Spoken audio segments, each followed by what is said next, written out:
Welcome back to another episode here on Mountain Men Axes. And today we take a look at the project we just completed in the Sater Banco Tasmanian pattern axe. So, beautiful hang. I did put a fat wedge in there, right? But sometimes in the process of putting a big wedge in your kerf, right, what'll happen is your axe handle will crack. Okay? Don't freak out. It's not the end of the world. We can fix that, right? And today, I'm going to show you how. So, if you take a closer look, what looked to be just a dark line turned out to be an opening. So, there is actually enough for me to put my fingernail into and drive up. So how do we fix this, you say? You know, it's got a crack in it. Where do we go from there? So I'm going to show you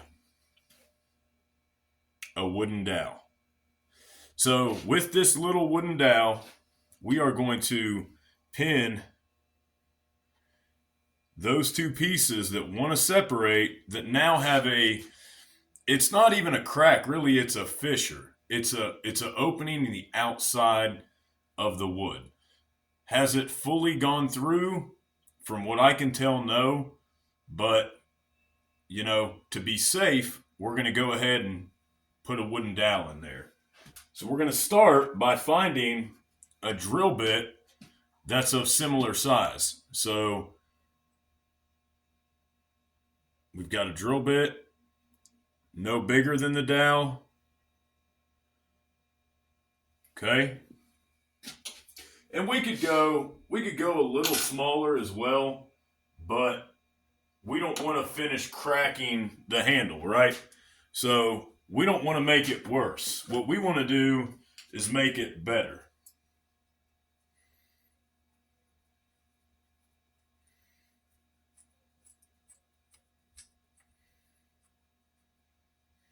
I'm going to set the drill bit, okay, at the depth that I want it to be for the dowel.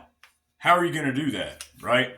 I'm going to use an old trick that I used to use in granite, where I either take a whiteout marker,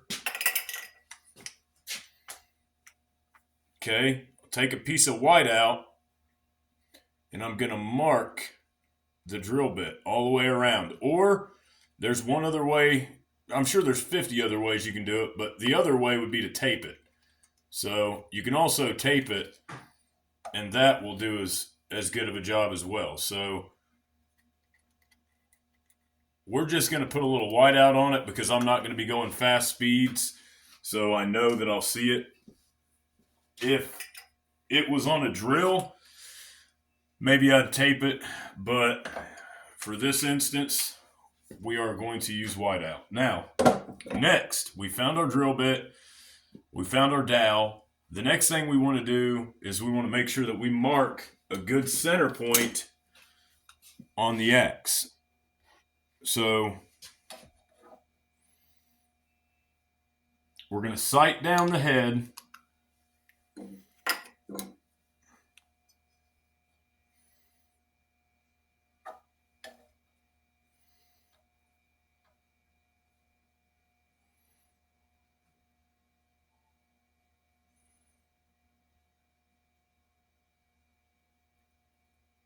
And then we're going to mark based on that. So now that we have our mark, we've got our dowel, and everything looks right, we're going to go ahead and we're going to start drilling. So it's easy to get distracted and go too deep, too far to one side, or too fast with a drill. And we don't want to do any of those things.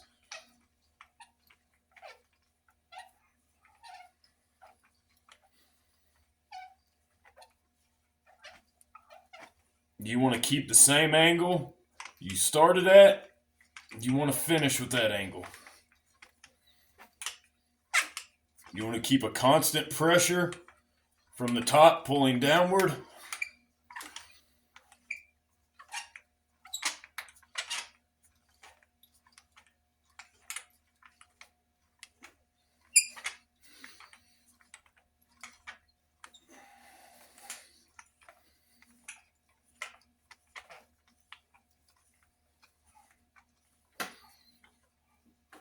If you try to pull from here, it's going to pull you one way or another.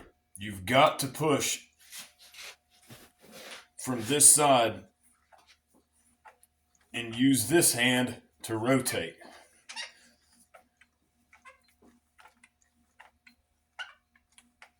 If we have to, we can use a punch.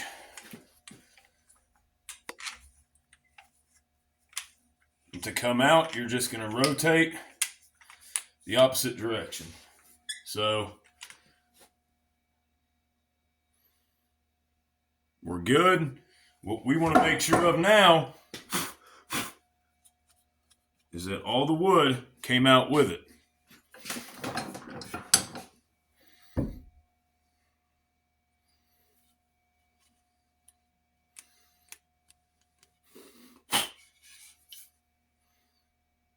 Okay, there's our dowel hole, right? Now,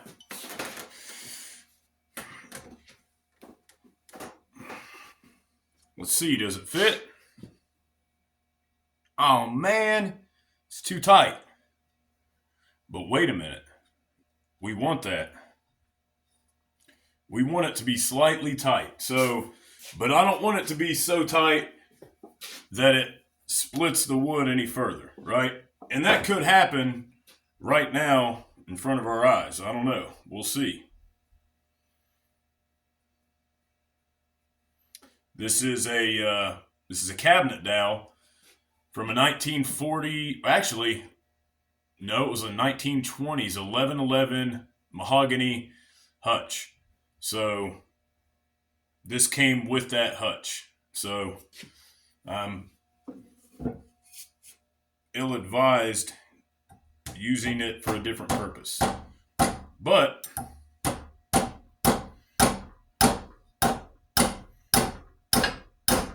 we're going to go for it. Now, we've got it driven in a pretty good distance here. Okay, I'm going to switch hammers. We don't want to use the plumb cross peen to hammer that thing home.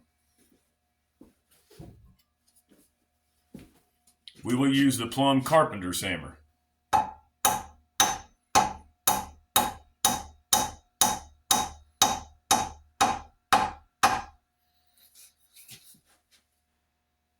Oh, that's beautiful.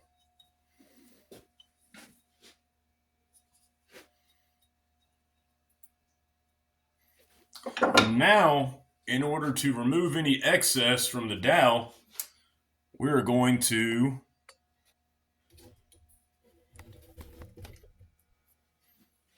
take our chisel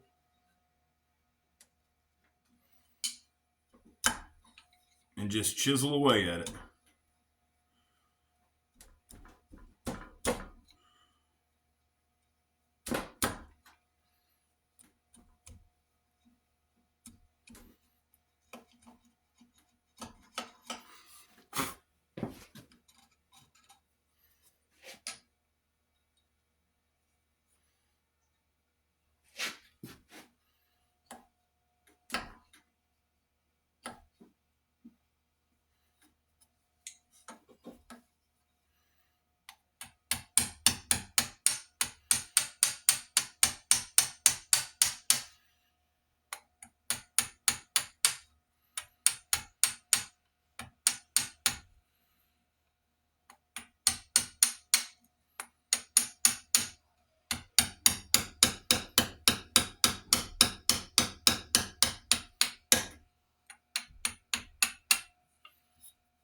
Okay, we've got it flattened out.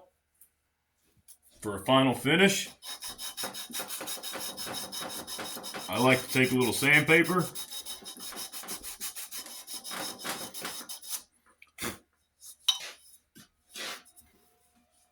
rub it down, and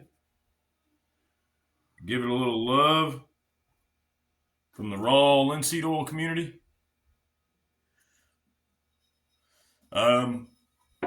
I would like to say great eyes to East Coast Axes. So I had spotted this prior to him commenting about it, but I decided I didn't think it was a crack. I was in denial.